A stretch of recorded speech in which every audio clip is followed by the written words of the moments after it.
Federal Workforce Fallout is sponsored by Prince George's Community College. You're watching Federal Workforce Fallout, where each week we break down the impacts to our neighbors in the federal workforce. I'm Larry Miller. This show is dedicated to the reduction of the federal workforce and the impact that it's having on workers, their families, and our local and national economy. Well, we know that work began more than a year ago with DOGE, the Department of Government Efficiency. Hundreds of thousands of federal workers were laid off, agencies gutted, and billions of dollars in grants were suddenly canceled, all at the direction of DOGE officials. Now a lawsuit is currently underway by the American Historical Association and other agencies who argue that DOGE illegally took control and carried out cuts that violated the First Amendment and Equal Protection Clause. The Trump administration denies that, saying that DOGE falls under the president's authority and that group has no legal standing. Well, as part of that lawsuit, some DOGE staffers had to sit for deposition, which resulted in some rather eye-opening revelations on how DOGE determined what stays and what goes. When those deposition videos were released last month, they quickly went viral. And joining us right now is Dr. Sarah Weiskell, the Executive Director of the American Historical Association. Doc, thanks for being here. Really appreciate your time. Thanks for having me. All right, so obviously there has been a lot of talk about DOGE and specifically the impact that DOGE has had on the federal government, workforce programs. It certainly has been a lot and substantial. You know, one clip that really went viral online was one that dealt specifically with Justin Fox, a member of DOGE who struggled to define what is DEI, though his job was centered around identifying programs that fell under DEI. I want you to take a listen to that. Sure. So DEI would have been one kind of guidepost for the grants to terminate? Yeah. Okay.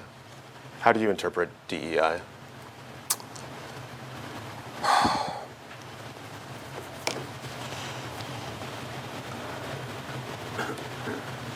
There was the EO explicitly laid out the details.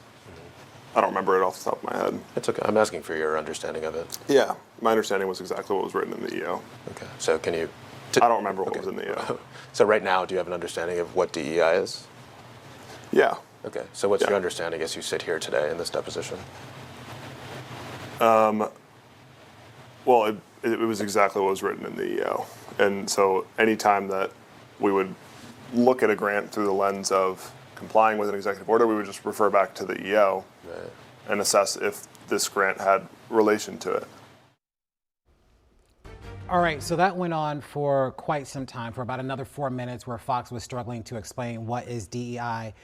Listening to that, sort of taking that in, understanding that his work was directly tied with not only identifying those programs, but cutting programs that fell under a definition that he couldn't deliver.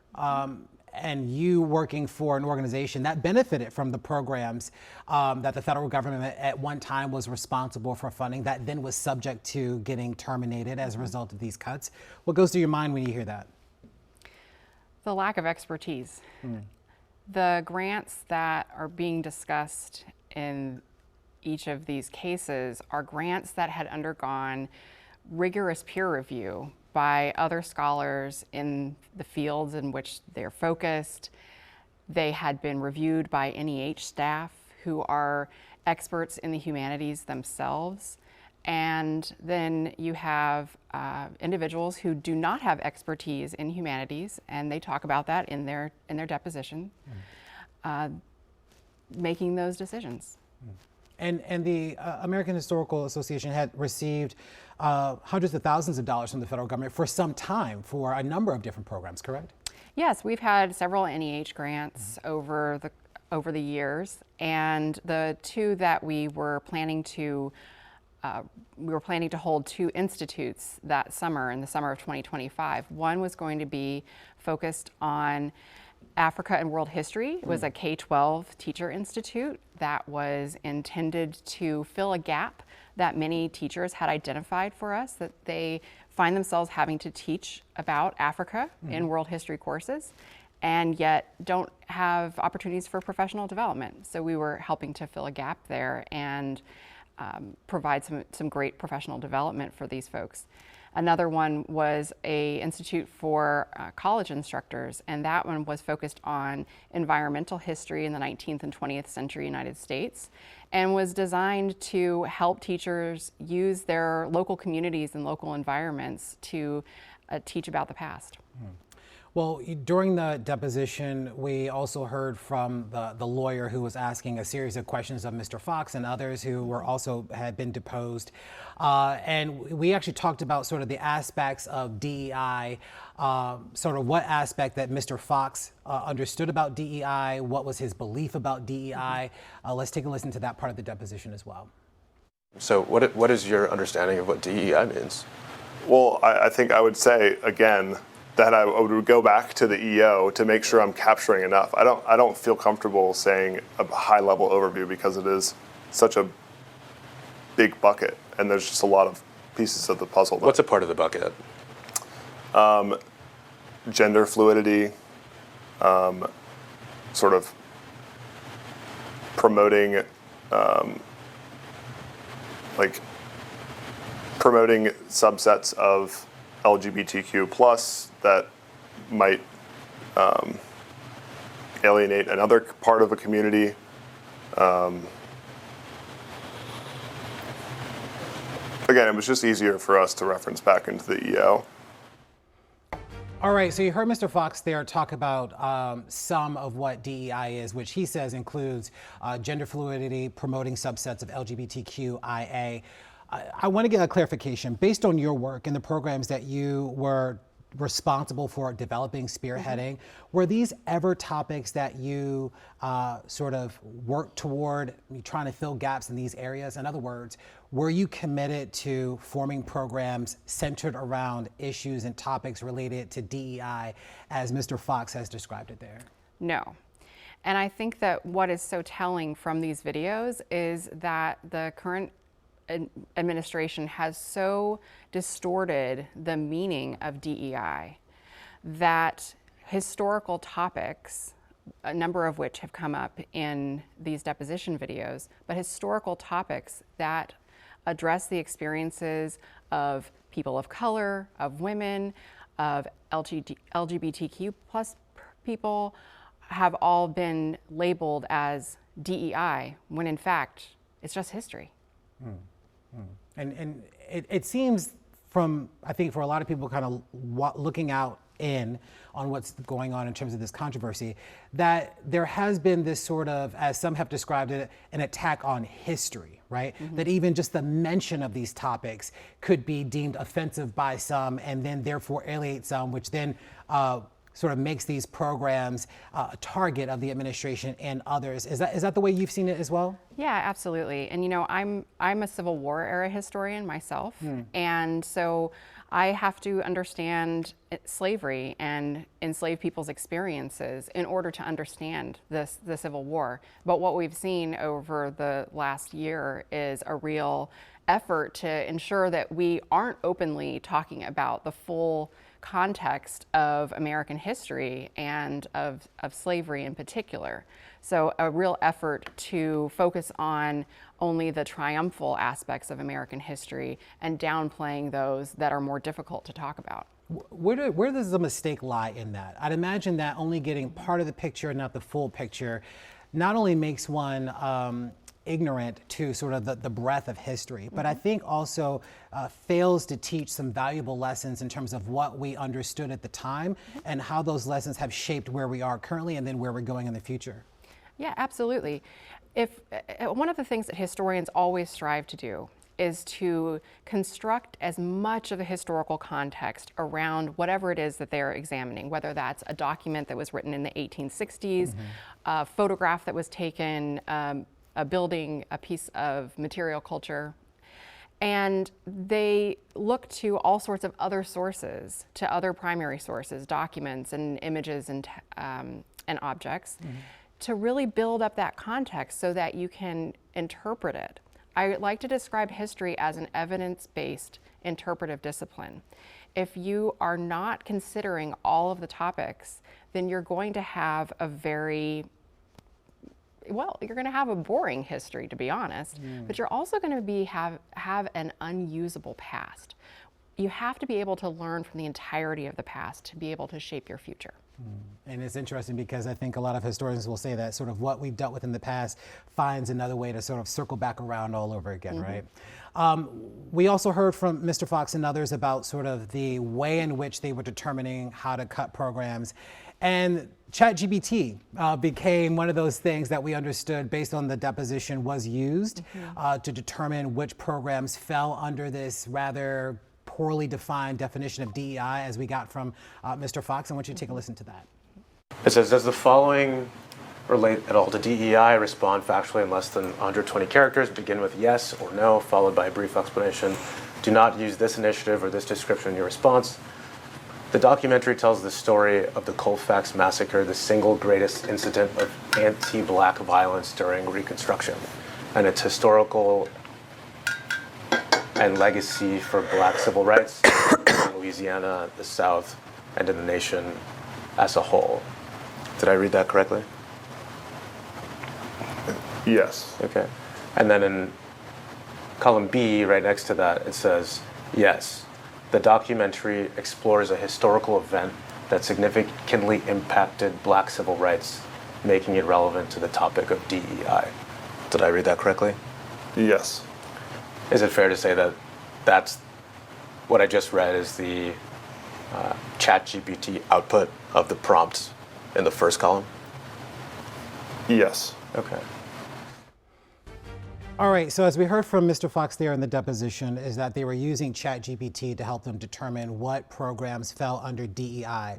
What was interesting was that even some of those kind of information that they put into ChatGPT to determine which programs fell under that category, in some cases were sort of poorly flagged. And in one case, we understand that a grant funding for corrections and fixes to an HVAC system at a particular museum were also flagged as sort of DEI.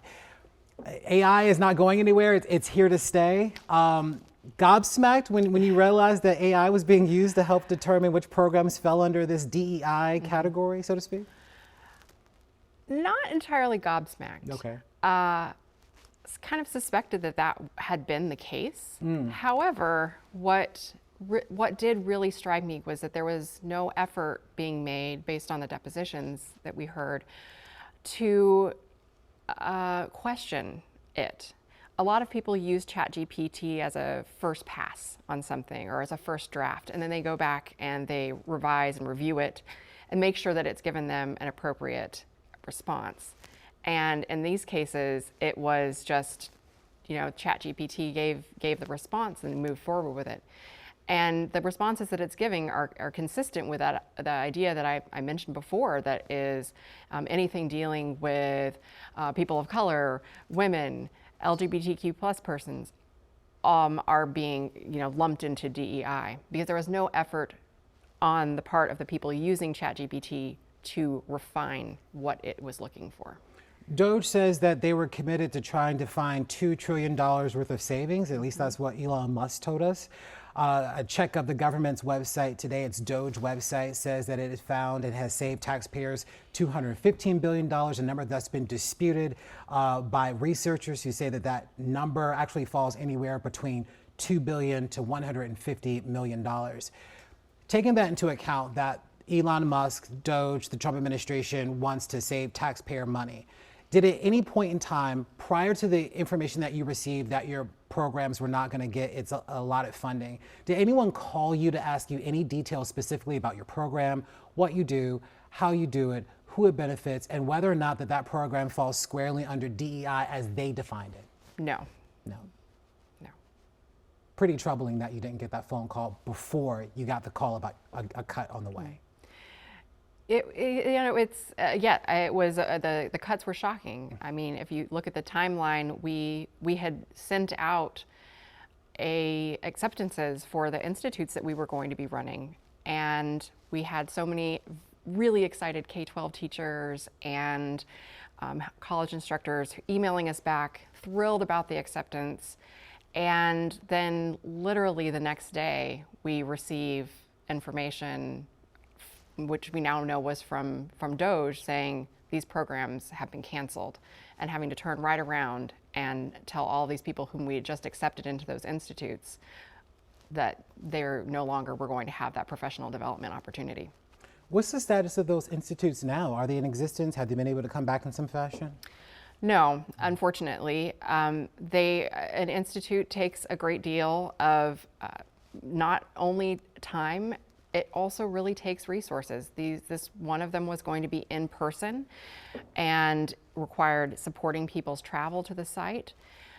They are topics that we continue to support through other programs that we do at our organization, including our annual conference, and we regularly run professional development programs, but these in particular, we could not run in the format in which they were designed. And NEH institutes are known for being these really immersive, transformative experiences for teachers. I attended one as a participant over a decade ago, and it transformed the way that I thought about how to teach with museum artifacts in my classroom. So they are an opportunity that people really seek out, and they're considered a great achievement to have been accepted into one of these programs. One of the things that we've heard from members of DOGE was this idea of people being alienated, right? That the historical references, the things that were mentioned as it relates specifically to history, benefit one group, alienate another. As a historian, how would you approach that conversation? I mean, there seems to be a very clear group that feels like when we talk about civil rights, when we talk about women's rights, gay rights, you know, all sorts of different movements in this country, that there seems to be one particular group, or in the way in which some have described it, white men in particular, who feel that the historical topics that are mentioned and discussed alienate them while uplifting another group of people.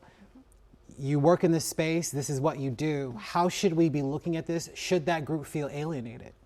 No, they shouldn't feel alienated. As we continue to study additional aspects of the past, we're creating a fuller, more interesting, more complex understanding of the past. And it's not to the exclusion of any one group or another. Rather, it's designed, the way that we do our work is designed to look at all aspects of something.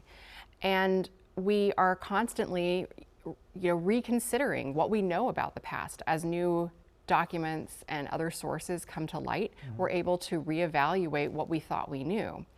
And the one thing that historians never do, we never ignore the evidence that's in front of us, and cherry pick through it because we want it to shape a particular argument. We come for the sources and we read them in their entirety. And so what we want to be able to do is to continue to increase the complexity of what we know about the past. Are you concerned about maybe the long-term harm something like this could potentially pose? I mean, there is a climate that we're in now where these things are becoming a lot more normal. There are attacks, some would say, on institutions of history that are responsible for curating the past and making sure people have a complete and comprehensive understanding of historical figures, of events, providing all of that context. Are you concerned about what the future looks like about our understanding of history? I am concerned about it. And I'm concerned because there's essentially an effort to say only certain kinds of history matter. Only certain people's history matters. And that's not true. Everyone should be able to go into a museum, should be able to open a textbook, should be able to select a book off of a shelf and be able to find themselves in it in some way. That might be that that person looks like you. That might be that they share an occupation. It might be that that person grew up on a farm and so did you. You should be able to go in and see yourself somewhere in that history and learn more about your own past and your own connection to other people's pasts. When we have an administration that is attempting to say what can and can't be taught in schools, what can and can't be interpreted in museums, what can and can't be researched, then you are quashing the very things that the NEH was actually established to do, and that was to diversify and expand our exploration of all aspects of the humanities, which includes history. When you consider history, is there any point in time in our nation's history that you look back and say, the current position that we find ourselves in now is very similar to this point in the past? Is there any period in time that jumps out at you and says, oh, this is sort of us again? We've had a number of really tense moments in our past, obviously. Yeah. I'm a Civil War historian, I can certainly speak to that. But this has a different tenor to it. And what we have happening here is that we have the federal government intervening and saying, this is what counts as American history. And we're in a moment in which we should not be defunding history and backing away from supporting the complexity of history. We're in a moment where we should be really investing in that. We're in the 250th anniversary of the Declaration of Independence, which I would argue, and so would a lot of other American historians, is supposed to be a kickoff to a full decade of exploring the foundations of our nation. And this is a moment in which we can grapple with it in all of its complexity. Yeah, I got a chance to check out and talk with the cast of 1776 playing at the Ford's Theater.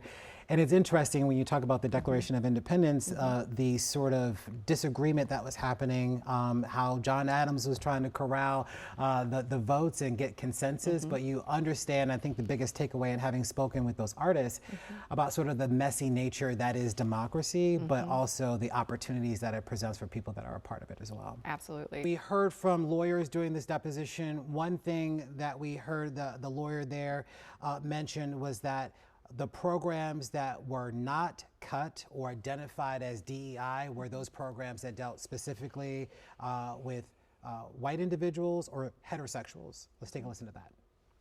What do you find wasteful about grants relating to Black, homosexual, or LGBTQ subjects? Objection. It is non-critical spend, meaning nobody's life is at stake. But you didn't screen for white, Caucasian, or heterosexual, right? We could have. But you didn't. We didn't. All right, so as we heard from Mr. Fox there, that they could have looked at programs that dealt specifically with white people or those that were heterosexual, but they did not. Does this give you a clear picture of what they were really after?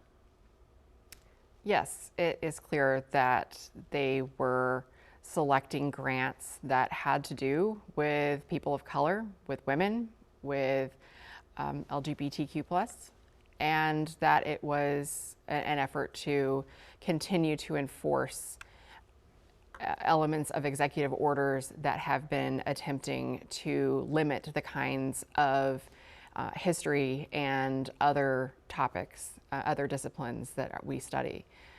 Some would say that this isn't about erasure, that this is really about discrimination, racism. Would you go that far and say that? In some instances, yes. Troubling that this sort of behavior is front and center within the federal government? It's extremely troubling. Our federal government and the institutions that it supports, including the National Endowment for Humanities, including our museums, those are our national archives. All of those institutions belong to all of the American people. And for administration to be focusing solely on the support and elevation of certain kinds of history and certain people's history is extremely discouraging, especially in the moment where we are attempting to commemorate our 250th anniversary. The decisions to attempt to limit whose history matters and who we can learn about is detrimental to Americans. It is detrimental to our ability to learn about ourselves, about the rest of the world.